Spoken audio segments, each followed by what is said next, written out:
आइए जानते हैं देवकीनंदन ठाकुर के विचार की इंटरकास्ट शादी करनी चाहिए या नहीं। फिर जानेंगे संत रामपाल जी महाराज जी के विचार। और इंटरकास्ट मैरिज को एक्सेप्ट कर लिया जाएगा और कानून भी बनी गए, आपको बच्चों को कुछ नहीं कह सकते। लेकिन भारतीय संस्कारों के अनुसार अगर इस पर चर्चा की जाए तो इस इंटरकास्ट मैरिज को उचित नहीं माना गया।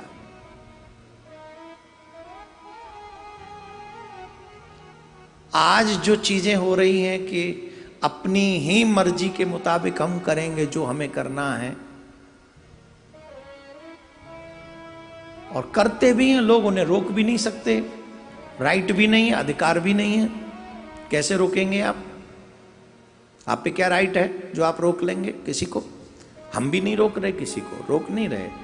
लेकिन इंटरकास्ट मैरिज से उत्पन्न हुई संतान अपने माँ बाप को, अपने पितरों को जल नहीं दे पाएगी, तर्पण नहीं कर सकेगी,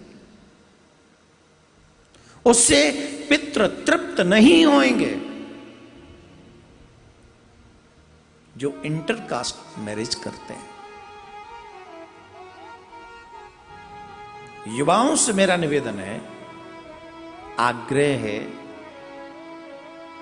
हम मनुष्य बनकर आए हैं, पशु नहीं। और मनुष्य की योनि में जब जन्म लिया उसी समय हमारे ऊपर बहुत रिस्पॉन्सिबिलिटी हो गई थी। जिन माँ बाप के घर में हमारा जन्म हुआ है, उन माँ बाप की ही नहीं बल्कि उनसे पूर्व जो पितर हैं उनकी भी जिम्मेदारी हमारे ऊपर है। हमारा एक आचरण उन पितरों को नरक में धक्का मार सकता है, और हमारा सतोगुण हमारे उन पितरों को भगवान के धाम तक पहुंचा सकता है।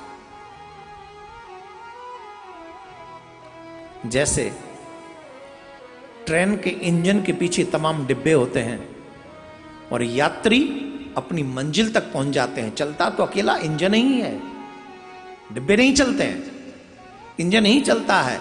लेकिन उस इंजन का सहारा लेकर डिब्बे भी अपनी मंजिल तक पहुंचते हैं। The same thing my dear, इस समय अगर हम जिंदा हैं तो हम इंजन हैं और हमारे जो पितृगण हैं वो डिब्बे के रूप में हैं। हमारे सत्कर्म और बुरे कर्मों का असर, इंजन जिधर जाएगा डिब्बे उधर जाएंगे।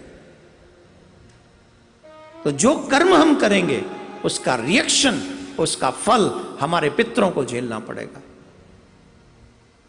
इसलिए इंटरकास्ट मैरिज हमारे यहां अलाउ नहीं है, हमारे भी संस्कृति में नहीं है। अब कोई कर रहा है या करते हैं या कर ली है या कर चुके हैं या आगे करेंगे, हमारे यहाँ वो तालिबानी न्याय तो है नहीं कि तुमने ऐसा किया हम खड़ग उठा लेंगे, ऐसा कुछ नहीं है। ये तो आप जो चाहे करें, लेकिन मैं जो सिद्धांत बता रहा हूं वो आपके धर्म के अनुसार बता रहा हूं, जो संस्कृति है उसके अनुसार बता रहा हूं कि कलयुग में मनमानी शादियां लोग करेंगे। अब तो 4-4 शादी कर रहे हैं लोग,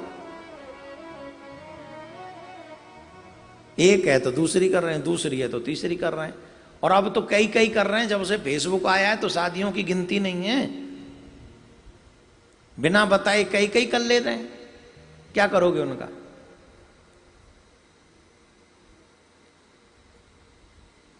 ये हमारी संस्कृति नहीं। भगवान ने जो एक दिया है, एक दी है, उसी के साथ प्रेम से रहो, घर का माहौल अच्छा रखो। तो ये जाति कर्म से है, अपनी जन्म जात से नहीं होती।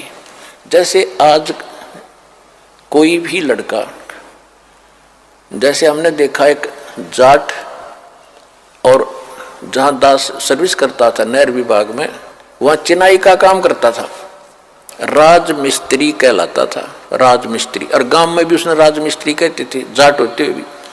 तो इसी प्रकार एक ब्राह्मण का लड़का दिल्ली में नाई की दुकान खोल रहा है, बार्बर, तो उसको राजेश बार्बर कहते हैं, जबकि वो पंडित है वर्ण से, लेकिन कर्म से वो बार्बर नाई कहलाता है।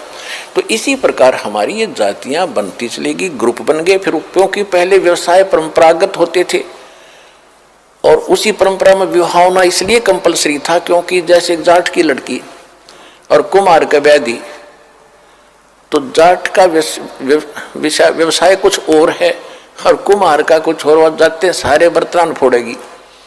और कुम्हार की लड़की कुम्हार के ब्याही जा तो उसको पहले ट्रेनिंग होती है उस काम की, वो ठीक जाते ही रलमिल हो जाती थी। इसलिए हमारा विवाह अपने वर्ण में ही अपने होना कंपलसरी था, अनिवार्य था उस समय। इसी तरह किसान की लड़की किसान के ब्याही जाती थी तो वो काम से पहले ट्रेंड होती थी, झगड़े ना बढ़ते, काम खराब नहीं होते थे। तो अब समय बदल गया है, व्यवसाय भी काफी बदल गया है, तो इसमें अगर इंटरकास्ट शादी होती है तो कोई दिक्कत नहीं, क्योंकि हम मनुष्य हैं, हम एक पिता के बच्चे हैं और हमारा एक ही उद्देश्य है, यहाँ से मोक्ष कराना और सतलोक जाना, वहाँ कोई झगड़ा ही कोई नहीं। तो इस प्रकार हमने इस काल के जाल को काटना है, हर तरह से इसको कंडम करना है, सच्चाई को ऊपर